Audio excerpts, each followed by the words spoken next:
Welcome, everybody, to Ridiculously Raw, the most must-see show on YouTube and StreamYard.com today. Hello, friends. Your ridiculously over good brother Anthony Florio here, joined, as always, by good old MF Michael Fletcher, the Twisted Angel Didi Woodson, awaiting the presence of Michael Bullock. He's having trouble with the invites. I don't know what's going on, but I'm just going to keep trying until we get him. So he messaged me back saying that he is having trouble with the invites. So I'm just going to keep sending him invites until he gets in. He should be here. He's supposed to be here because we just had our Raw chat this evening. So don't worry. He should be here momentarily. But as we await his presence, we got a big show here tonight. Very big show. Rundown Monday Night Raw as always. And then my Tony's take. Well, never mind. Bullock has arrived. So, all right. Now everybody's here. All right. Now we're ready to go. So, we do apologize for that. So, all right. Monday Night Raw review in just a little bit. And then from there, we are going to have a big Tony's take. I'm going to get into 205 Live, Impact Wrestling's Go Home show for the Hard to Kill pay-per-view, and then the results of the Hard to Kill pay-per-view. Spoiler alert, history was made, and we'll get into that at the end. And if any updates come in from the National Championship game, we will bring those to you as well. So, very exciting indeed. So here we go. Let's get into it here.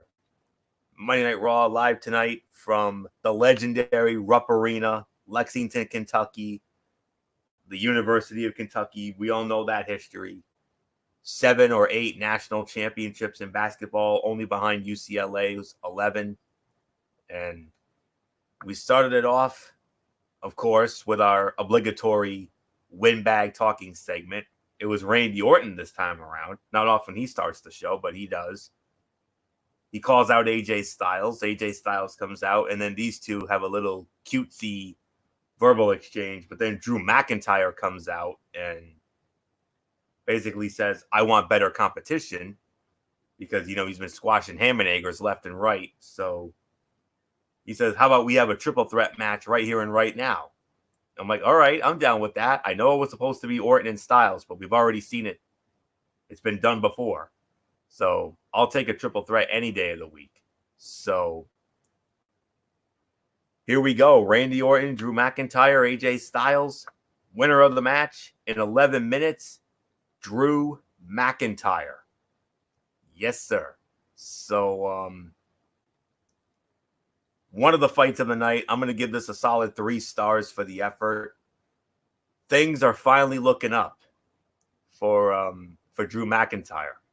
I've grumbled a lot about him spinning his wheels throughout his main roster run, but it seems like creative is finally getting behind him to the point that I actually see him as one of the Royal Rumble match favorites.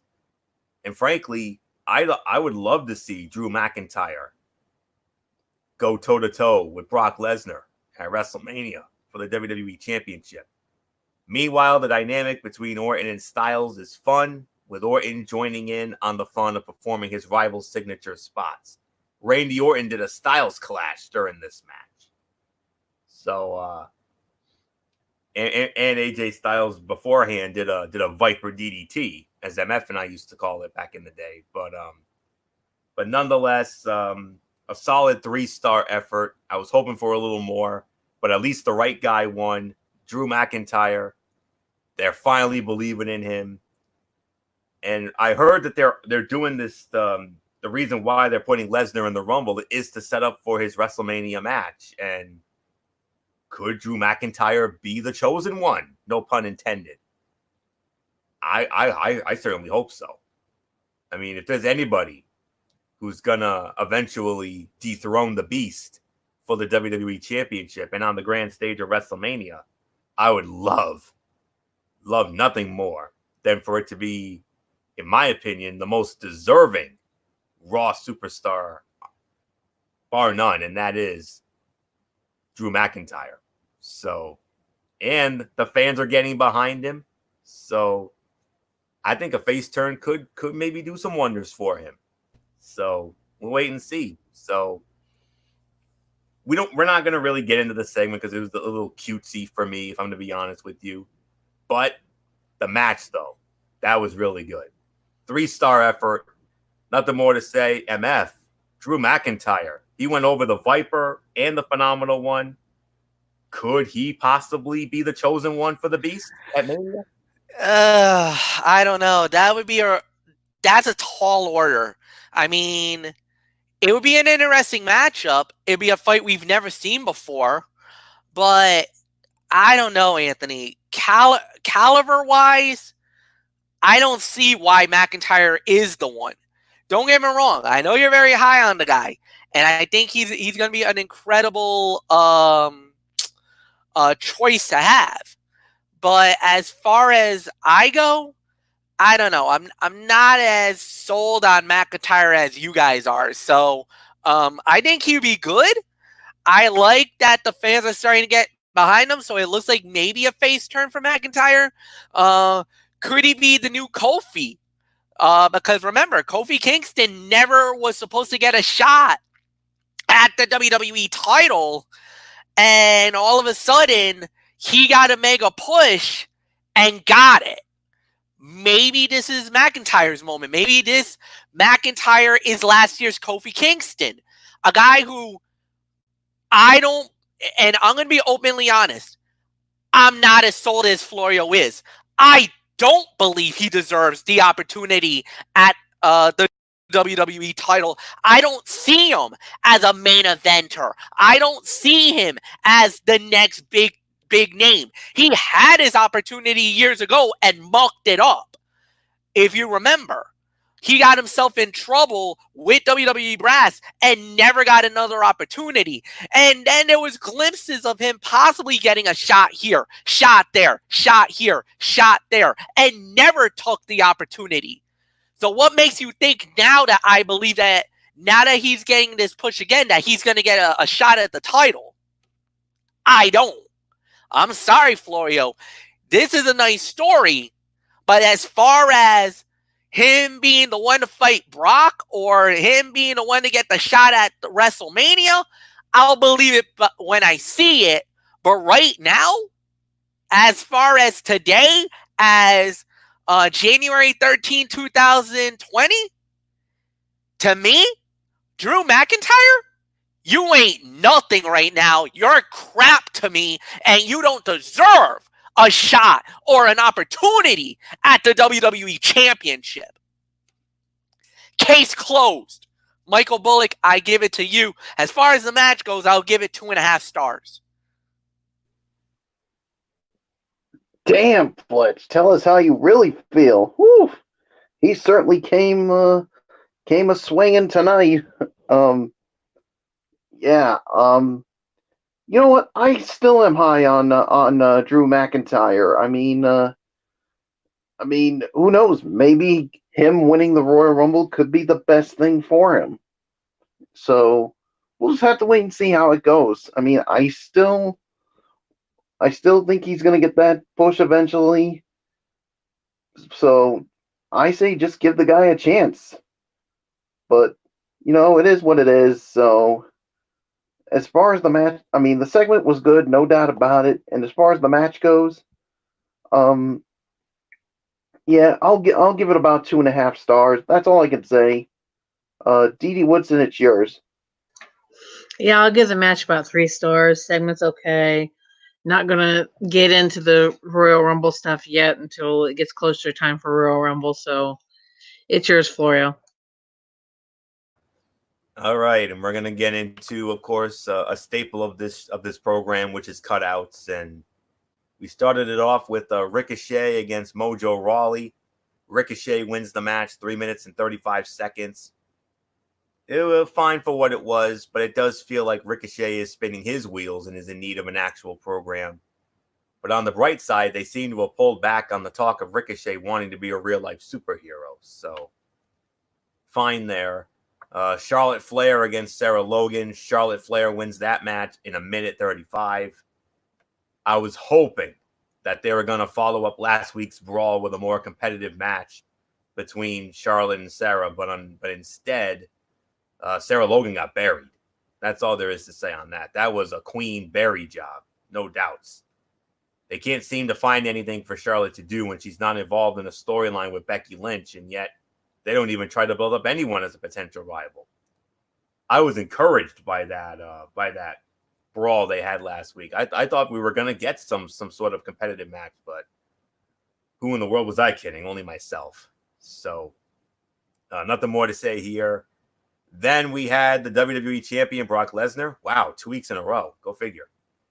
Brock Lesnar and Paul Heyman, and oh boy, Brock Lesnar, he got that X-Pac heat, folks. He got that go-away heat. Did you hear that? Did you hear that heat? Did you hear that heel heat he drew tonight? Oh my goodness. Rupp Arena. That was great.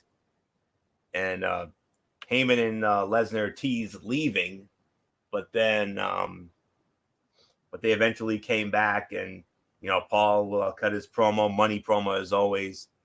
But then this turned into a cutout because R-Truth, the 24/7 champion, shows up and does his gibberish, and then he gets laid out by Lesnar with an F5 and all that good stuff. I was gonna get into this segment, but then once R-Truth showed up and did his comedy bit, yeah, no. We're not gonna dignify that with a response. So, but beyond the Truth comedy, it was a good segment. Heyman and Lesnar got great heat and had a lot of fun with it even before Truth came out. Truth was his usual gibberish self, and I loved how Lesnar was laughing at him while Heyman got worked up before Brock did what he usually does. So, and I was actually hoping that Lesnar was going to destroy the 24/7 title belt and put an end to that silliness when he picked it up. So there's nothing really more to say here. Next, we had Bobby Lashley against Rusev, or as Bullock and I are now going to refer to him, just like Rusev refers to him. We're just going to call him Bob from now on. Bob won the match in 14 minutes and 20 seconds. Feud's still not doing anything for me, but the live crowd seemed to have fun with the match. And next week on Monday Night Raw, we are going to see Bob and Lana teaming up against Rusev and Liv Morgan. Now, Liv Morgan got involved during the match, and I thought that was going to swing the advantage towards Rusev. Oh boy, was I wrong again. And Bob stole it. So that's all there really is to say on that. So I was hoping for a cat fight too, but we didn't get that either. So, excuse me. So, yeah, that was, that was not anything good. So, yes, it got the time, 14 minutes and 20 seconds, but it's not often I say that. I mean, usually when we have a match of that caliber, usually we get into it, but considering the talents involved and considering how meh the match was, we're not going to dignify that with a response either. So, oh yeah, the hits keep on coming. Raw Tag Team Champions, the Viking Raiders, they issue an open challenge. Again, I was encouraged, but then immediately I was discouraged again. The damn Singh brothers.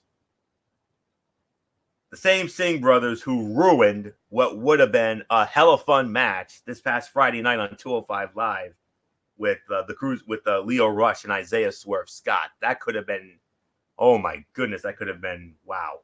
But then those ham and eggers had to ruin that. Thankfully, the Viking Raiders took care of them. They squashed them in 35 seconds. So that's all there is to say on that. Now we finally get into some relevant stuff here. The contract signing for the Raw Women's Championship match at the Royal Rumble. The man Becky Lynch, the Empress of Tomorrow, Asuka, moderated by Jerry the King Lawler. And then Becky cuts a great promo during this, and then all of a sudden Asuka, they signed the contract, but then Becky just said, hey, let the best woman win. Green mist in the face of Becky Lynch, and Asuka was going off and speaking her same Japanese gibberish that she did last week. So, and then Becky was so PO'd about the green mist. She was like, give me the freaking microphone. Give me the freaking microphone. And then she basically did what she had to do. She said what she had to say. So MF, I mean, Becky Lynch, you won't like her when she's angry. And Asuka, whoa, watch out. Yeah, no, especially in this match, in this situation, look, a lot of people's been getting on Becky Lynch lately, she went from being the man and now all of a sudden, the man has lost her luster a little bit. She's lost her fastball, her ace. And some fans have kind of turned on her lately. So they're trying to make her a sympathetic figure. She got the mist, which was pretty messed up, to say the very least. But, it was really nicely done. I thought the segment was really good. I don't think, it definitely does add a little element of excitement for the women's title fight at Royal Rumble. And we're just going to have to wait and see. Other than that, I haven't seen anything really amazing up to this point. So let's see what happens. And yeah, nothing more to say. And Michael Bullock, I give it to you. I thought it was solid. Yeah, I thought it was a solid promo. Yeah, and like me and Florio said, these contract signings usually don't end well, and it didn't, especially for the man Becky Lynch getting the green mist right into the face. And yeah, and I heard the same thing. I mean, the fans, I mean, some of them have turned on her because of, well, the thing is, it's not WWE's fault for this happening. I mean, it's basically WWE has nothing for her. So, and this thing with Asuka is the only thing that they have for her as of right now. So, yeah, there's really nothing more to say. DD Woodson, it's yours. Okay, where are we at? Because I had to step away for a minute. We're on the contract signing. This is the next relevant thing here. The contract signing, Becky Lynch and Asuka. Okay, yeah, it was short. It was simple. I really love the fact that Becky showed some true emotions on here. She let it all out on Asuka through the mic. I really thought this was a really good segment. So yeah, for me, I would say this would probably be the segment of the night. So nothing else I have to say. It's yours, Florio. Yeah, I was a little unsure if we should have gotten into this, but then again, I thought I thought this was a segment worth getting into. Becky Lynch did a really nice job of believably selling the mist by sounding like she was in real pain before she picked up the mic for her promo. Becky's promos have done more to put over Asuka as a badass than the booking has done since Asuka's undefeated streak ended at WrestleMania 34 when she lost to Charlotte in that SmackDown Women's title match. So, Becky, let me tell you, man, I said it to Bullock during our chat. I said it. Becky sold that miss like a champ. That's all I can say on that. So, well done there. And then a very interesting backstage back and forth here. Sarah Schreiber interviewing United States Heavyweight Champion Andrade and Zelina Vega, and then Charlie Caruso caught up with Rey Mysterio, and Vega said that they had no choice but to file a criminal report against Mysterio for his attack last week. And then he challenges Rey Mysterio to a ladder match, and we're going to get it next week, Monday Night Raw. We're going to see a ladder match for the United States Heavyweight Championship. Andrade, Rey Mysterio. I don't know where they are next week, but I'll say this. That's the go-home show for the Royal Rumble. And let me tell you, whoa, that's going to steal the dang show. That's all there is to say on that. I smell something really special on that one. So nothing really more to say. So for the third time, it's the latest in the trilogy. And these two, they did not disappoint. What else is new? Aleister Black, Buddy Murphy, winner of the match, 14 minutes, 15 seconds. Aleister Black, 3 for 3 against Buddy Murphy. Michael Bullock, there's nothing left for us to say. I'll say it like I said it to you on our chat. Somebody called the University of Kentucky campus security because them boys just stole the dang show tonight.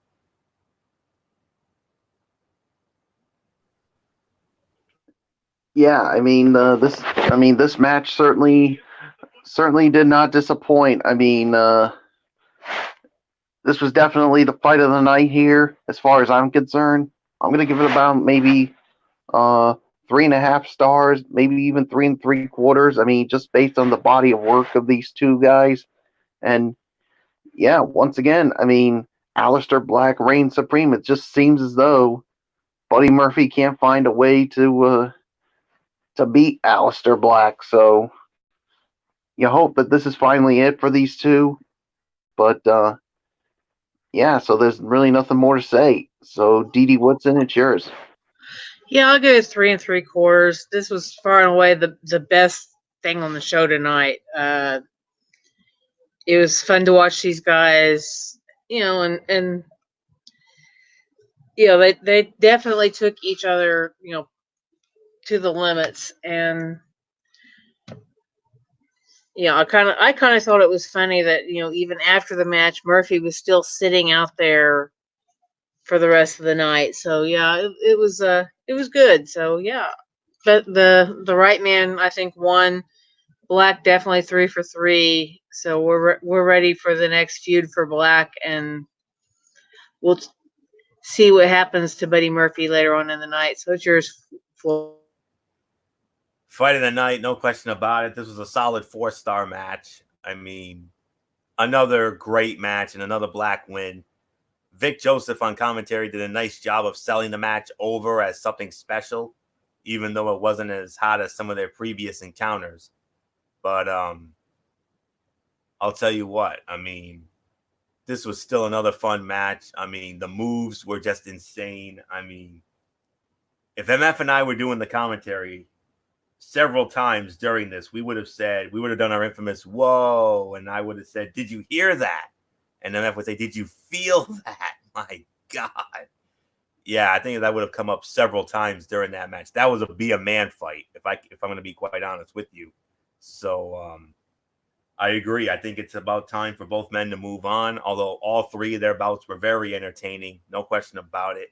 So for me, I got to say this was a 4-star match. This was the fight of the night. No doubt about it. So MF, Aleister Black, Buddy Murphy, they stole the dang show again. 4 stars for me. No doubt about it. I'm gonna say 4 as well. This was an excellent fight.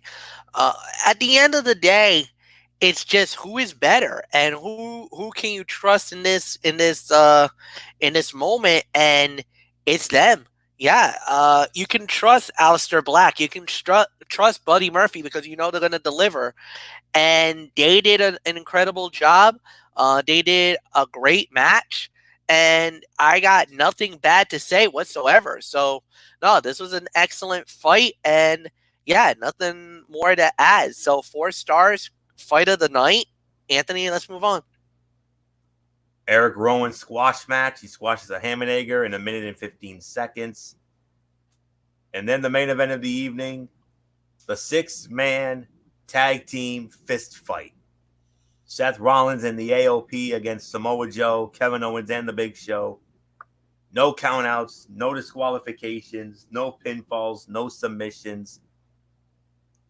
For a team to win the match, all 3 members of the other team had to be completely knocked out. When all was said and done, the winners of the match, in an even 6 minutes, it was Seth Rollins and the AOP. Damn AOP, man. You know what they did?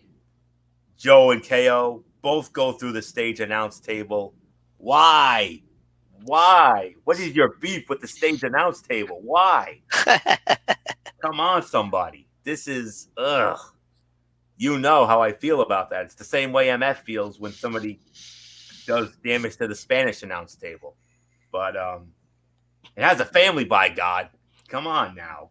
But yeah, AOP took out Joe and Owens, putting them through the stage announce table, and then Seth Rollins finished it off with a curb stomp on the Big Show. But the three of them, they had some extra help. It looks like it's no longer a trio. We got ourselves a fearsome foursome now. Buddy Murphy has now joined Seth Rollins and the AOP. I think it's very clear Buddy Murphy has moved on from the Aleister Black feud. So I'm going to leave it up to you guys. Do you want to get into this or do you want to move on? What do you say? I'll say this. For Buddy Murphy to do what he did, I think is necessary. I think it's a good move. I see Buddy Murphy as a rising star. And to align himself with Seth Rollins as the architect, to align himself with AOP, if they ever did another fight with Aleister Black, this might be the moment where Murphy finally gets Black and beats him, because now he's got muscle on his side along with Seth Rollins. So, hey, strength in numbers. That's the one thing you got to know. And if all four of them are in the Royal Rumble match, keep a very close eye on this four, because there's always, whenever there's a group or a power team that goes in, they're going to run roughshod in the Rumble. This could be the moment for Raw. Sorry, NXT. Sorry, SmackDown. But if there's a team, if they work together as a unit and they're together in that ring, look out, guys. They could run roughshod at Minute Maid Park for the Royal Rumble. Do you guys remember 2011 when CM Punk and the New Nexus held the ring hostage? Oh, yeah. During the 40-man Rumble match? Oh, yeah. And they held it for a good while. Like, yes, they were holding court for a little while. Probably about 15, 20 minutes or so. Yeah, at least 15 minutes. I could see this happen again. If Rollins, Murphy, and the AOP show up and they're in the ring together around that time, dude, that's bad news. I don't care who the hell you are on SmackDown or especially NXT. Yes. Especially Keith Lee. I'm sorry, bro. You might be big time and everything else, but 4-on-1? Nope. I don't like your odds on that. Especially with AOP. If AOP's there and you're there, yeah, reinforce the ring, but I don't like your chance.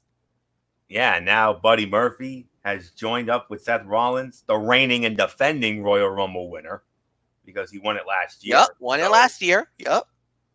He has them boys watching his back in the Rumble match. He could add to the list of men who've won back-to-back Rumble matches. I mean, Hogan, HBK, Stone Cold. I mean, he'd be only the fourth man to do it. So I'd love to see it. So I'm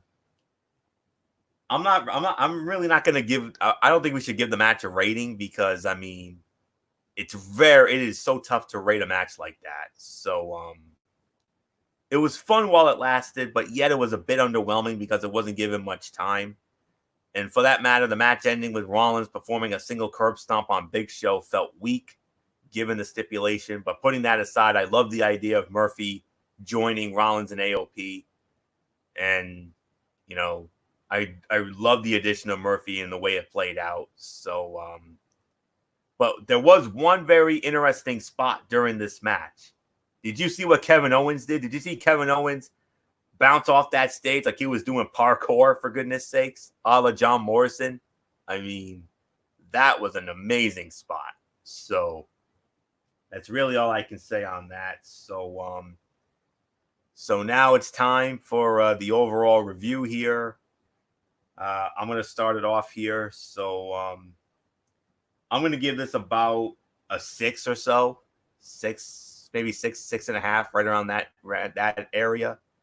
Not the best show, but not the worst show. Raw is continuing to show real improvement. Yes, we did have a lot of cutouts in the whole 9 yards. We only had maybe 2 standout matches with Black and Murphy and the McIntyre, Orton, and Styles triple threat. And some of the segments could have been better, but the contract signing came out really good. And, that's really all I can say on that. Solid, but not overly spectacular, if I'm going to be quite honest with you. So I'm going to give this roughly around 6.5. I think that's the best I can go. So if anybody disagrees with me on that, I completely understand. It's fair enough. So MF, agree, disagree, what?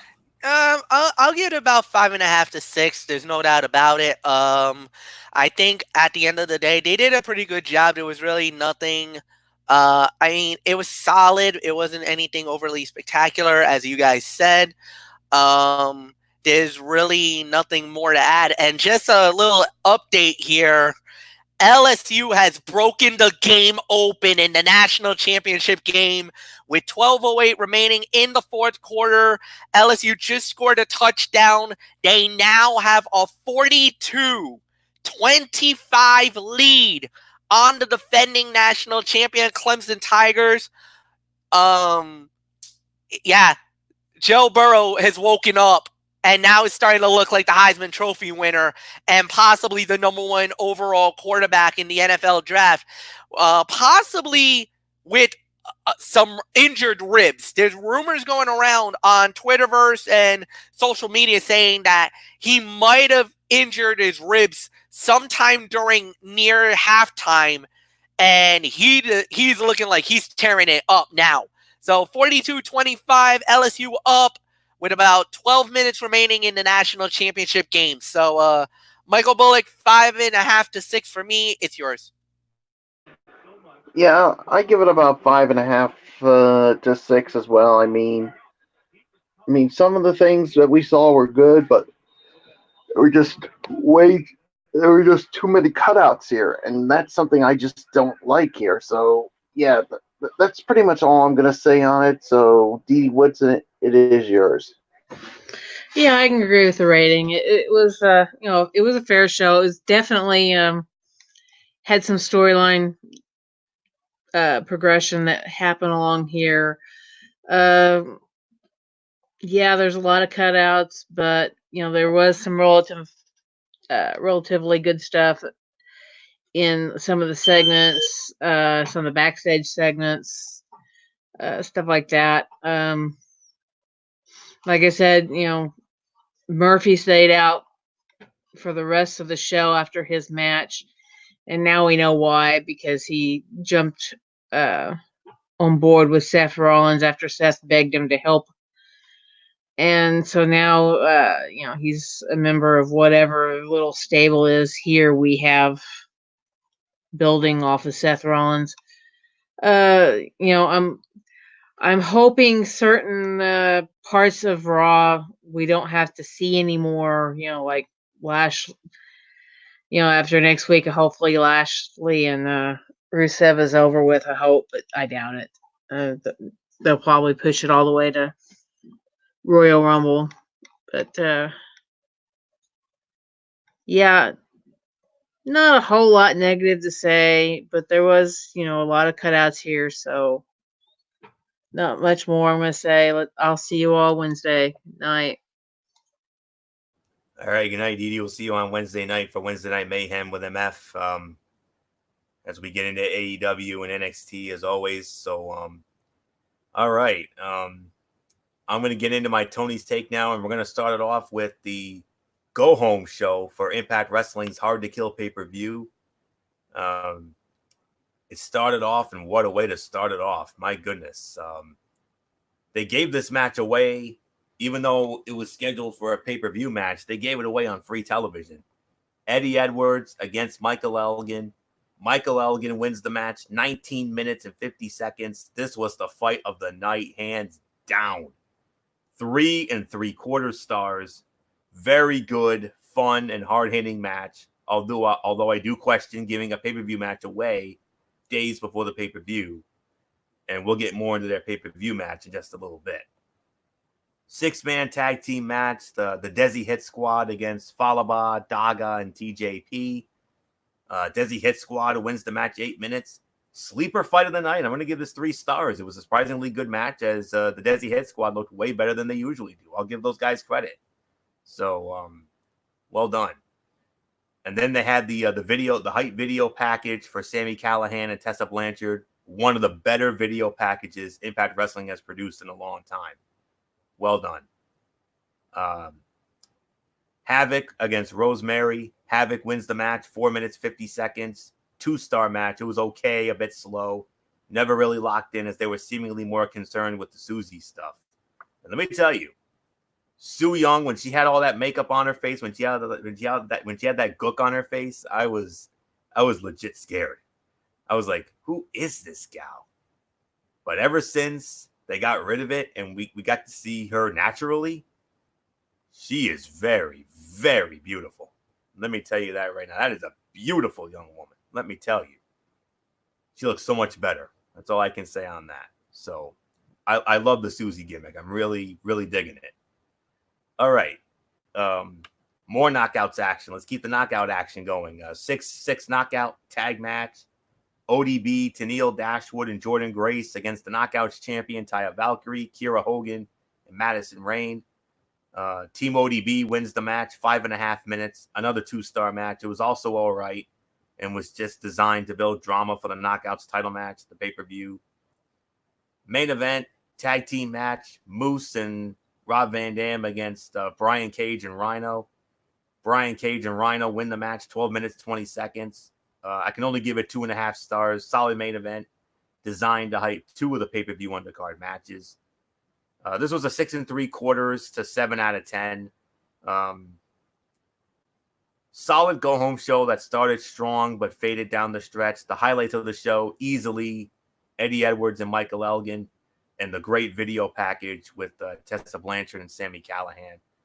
I don't see any spoilers for tomorrow night's show. Maybe that's going to be a live show. I don't know. That would be great if it was a live show. I would really love to see that. So we'll wait and see on that. So that's all I can give you there. 205 Live. And let me tell you, this was another show. It started with a match. Lio Rush against Swerve Scott. Let me tell you something. This was on its way to being something really special. But then the Singh brothers. The Singh brothers show up and ruin it. I'm like, are you kidding me? You got to be kidding me. Way to ruin what was going to be at the very least a good and fun match. And then it turned into a tag team match, playa. Lio Rush, Swerve Scott against the Singh Bros. Lio Rush and Swerve Scott win the match, 6 minutes, 55 seconds. 2-star match. It was all right for me. Arya Daivari in a squash match. Yuck. Nothing more to say there. Tony Nese, the premier athlete in the main event, went up against, Tyler Breeze. Maybe that could be a shot in the arm. I don't know. Tyler Breeze wins the match. 12 minutes, 5 seconds. Easily the best thing on the show. 3-star match. Fandango, I guess, is injured again. So Breeze is a fun addition to the show. Worked hard and had a solid match. Good for you guys. 5 out of 10. Despite there being talent on the brand, 205 Live continues to flounder with another completely skippable hour of TV. So, I mean, you put him in a dead spot, right after Friday Night SmackDown. I mean, I don't know. But now let's get into the main event of this Tony's Take. The results from last night's Hard to Kill pay-per-view from the Bomb Factory in Dallas, Texas. And here we go. Just trying to find it here. So But yes, history made in so many ways. I mean, I read some reviews. It was here we go. We got it.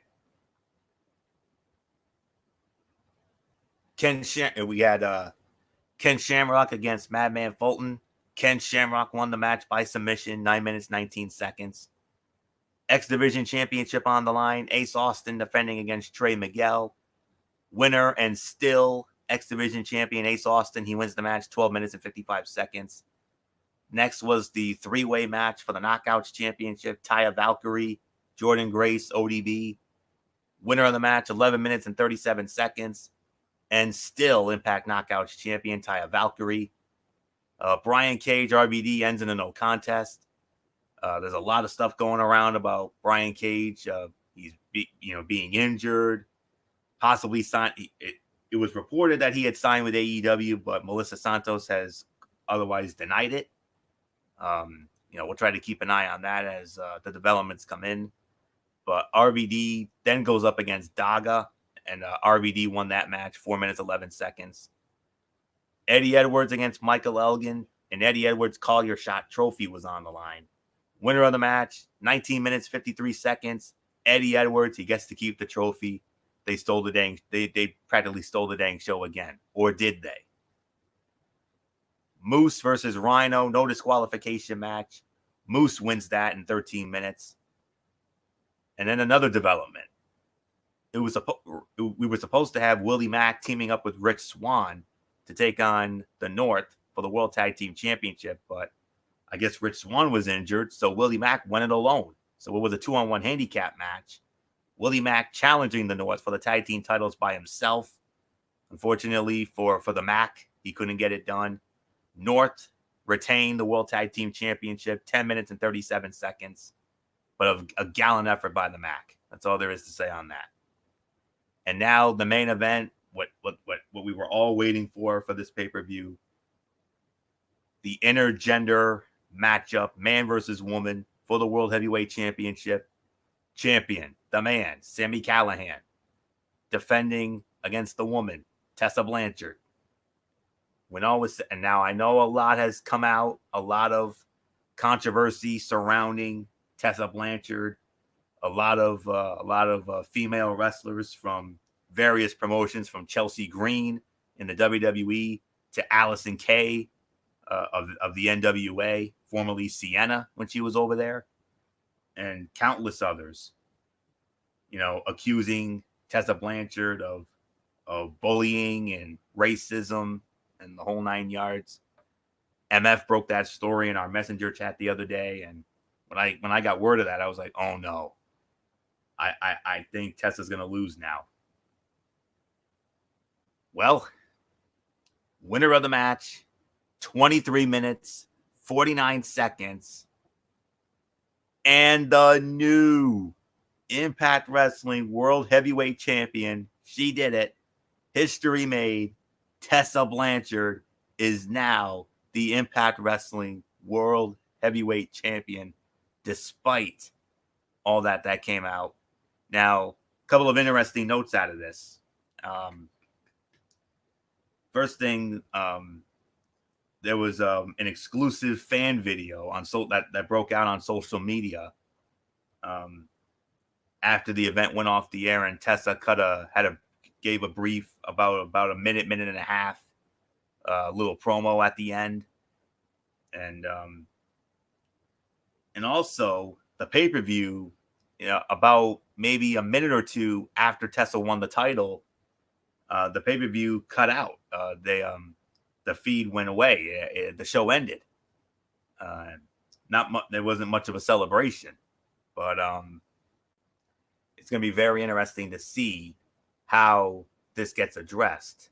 But nonetheless, I don't see any spoilers. I don't know if they did any tapings tonight, or because we do have the next show tomorrow night at 8:00 on Access TV. Maybe it's a live show. I don't know. We'll have to get a word on that. But nonetheless, though, there you go. New World Heavyweight Champion Tessa Blanchard, and Taya Valkyrie during during her post press conference after she retained her Knockouts title, said that if Tessa had won the World Heavyweight Championship, which she did, she would love to challenge Tessa and put both the Knockouts title and the World Heavyweight title on the line. Could you imagine if they do that? Whoa, that would be something else. So I don't know. We're gonna have to wait and see. So there you have it. That will put the bow on this edition of Ridiculously Raw. We want to thank you all so very much for tuning in. MF, do you want to give any quick thoughts on the history there, or do you want to just go right into AEW at the table for Mayhem? Well, first I want to say congratulations, Tessa Blanchard, for winning the world title. A great moment for her, no doubt about it. A history-making moment in wrestling, as we know. And as a matter of fact, she's the 8th woman ever to win a men's championship altogether. Doesn't matter if it's a secondary title or a world title. This was one of the biggest titles for her. And she's the 3rd universally recognized world champion in the history of professional wrestling. Kimber Lee was the first to win in Chikada, become the Chikada Grand Champion, and that's their version of the World Heavyweight title. She was the first to do it. Sexy Star, as Lucha Underground World Champion, was the second. And now Tessa Blanchard is the 3rd world champion in the history of the company, but the first major champion, because I kind of feel like Chikada and Lucha Underground are more independent. Impact Wrestling is a major company. She's the first major champion in the history of the company. So congratulations to Tessa. Of course, Wednesday Night Mayhem at 10:30 Eastern on my channel, on YouTube and StreamYard. And we will have AEW and NXT recaps. And that's it, Anthony. So, yeah, let's sign off for the night. Yeah, so Thursday we have a very interesting Strictly Sports, to say the very least. Now, I don't want to, do too much, to be honest. I don't want to load up a docket like Derek used to do. I know there are a lot of stories that need to be addressed, but I want to make sure that certain stories get the proper time they deserve. I know the big baseball story that came out today. I want to push that back to next week and make sure that gets all the time it deserves, because there's a lot of football news that we need to get into. First and foremost, a recap of the national championship game. We definitely have to do that. The Pro Football Hall of Fame announcing their first 2 inductees. 2 of the greatest coaches in NFL history, Bill Cowher and Jimmy Johnson. Actually, Anthony, what we can do is turn that into an all football show, because on Wednesday they're gonna announce the full class. Oh, that's right. Yes. Good morning. Good Morning Football is gonna announce the 20. So what we'll do is we'll recap the national title game. We'll recap the divisionals. We'll go through. We'll do the Hall of Fame. The Hall of Fame, and we will some of those coaching hires and whatnot. Yup, and then our main event is the previews of the conference champion games. Yes. Yeah. So we're gonna recap the national championship game. We'll talk about the Hall of Fame class. We've usually never recapped the divisional games, so we're just gonna put that on the burner. So it'll just be the national championship recap, and then the Hall of Fame announcements, and then we will preview the conference championship games, the AFC championship game, the Tennessee Titans against the Kansas City Chiefs, and the NFC championship game, the Green Bay Packers against the San Francisco 49ers. And then we'll wrap that up on Thursday. And then Friday, we'll have the Cerebral Smack Talk, MF, Friday Night SmackDown. A match has been announced for that. Roman Reigns is going to face Robert Roode in a tables match. So we'll see how that goes. And then right back here next week, Ridiculously Raw, as we kick off Royal Rumble week next week. So it's going to be go-home week for the Royal Rumble. So we're getting closer to Houston, folks. That's all I can say there. So that's it. So until Wednesday night, 10:30 for Wednesday Night Mayhem with MF over on Braceway 95. It's Anthony Florio here for Good Old MF Michael Fletcher, for the Phenom Michael Bullock, and in spirit, the Twisted Angel Didi Woodson, and always and forever the Hardcore Pipe Bomb, Mr. Hotline, Derek Ferreira. You know the routine, everybody. Thumbs up. Talk to you later. Yeah, throw it up Fortune Ford style. Bye for now, my friends. God bless. Be good to each other. Have a blessed couple of days. And until Wednesday night for Wednesday Night Mayhem with MF, you've been watching Ridiculously Raw right here on the Zone 25 and YouTube.com and StreamYard.com. And remember, no matter what anyone tells you, wrestling is indeed actually real. For everybody who has been a part of this one, for now, Anthony Florio, so long. Bye, everybody. Bye.